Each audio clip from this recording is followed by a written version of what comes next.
Probably the most important part of keeping your plants healthy is making sure that they have enough moisture to sustain them. One of the ways we check that is to use a screwdriver as a probe to check for resistance in the soil. The wetter the soil, the less resistance you're going to get. And we use our lawn, which is the wettest part of the yard, as our baseline. Once we understand what the lawn feels like in terms of resistance, then we can check other areas in the planting beds. They can take less moisture, so you want to check for resistance and see what they feel like. This area here has very little resistance. It's got plenty of moisture in it, whereas this one, there's a fair amount of resistance, and I'm really having to lean into it to get this screwdriver to go into the soil. When it feels like it's dry, the other thing you can do is pull back the mulch and expose some of the soil and just check the texture. In this case, the soil is very flaky and dry, and it confirms what the probe was telling me. One of the things that I have in my yard is a number of mature trees surrounding my perimeter. And what I have found is that the soil underneath these tree canopies is much drier than the rest of the landscape. As you can see here, I have a lot of trouble penetrating this soil with the screwdriver. So what I'm going to do is do my second level of testing, which is to pull back the soil and mulch and get a better look at the soil to see if there's any moisture in it at all. As you can see, that's full of shallow tree roots, which is part of why the screwdriver was having a hard time penetrating through the surface. But also you can see there's no moisture at all in this soil.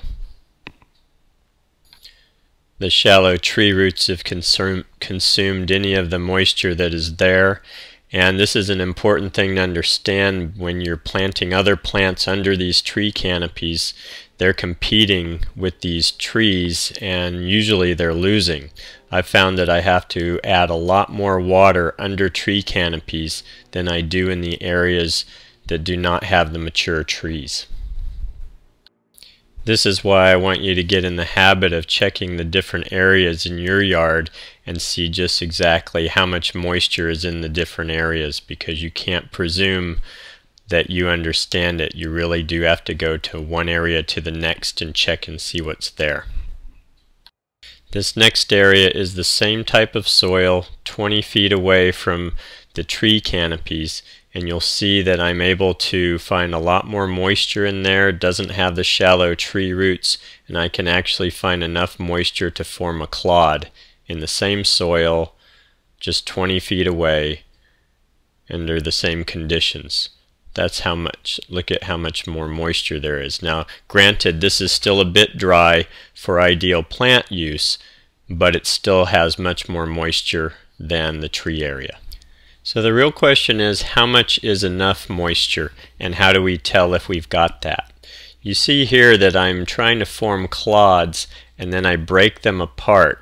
In this case, it crumbles into dirt, into a lot of smaller pieces. What I want is a clean break. I want it to break into 2 clean pieces and then hopefully be able to break it even again. If it will hold these pieces cleanly, then there's enough moisture in there to sustain a plant. If you break it cleanly like this and it stays in clean pieces, but you pump on it, and you find excess moisture on the surface, that it's slippery or slimy, then you have a little too much. So the point is to adjust your irrigation in order to get the right balance of moisture in your soil depending on what your situation is.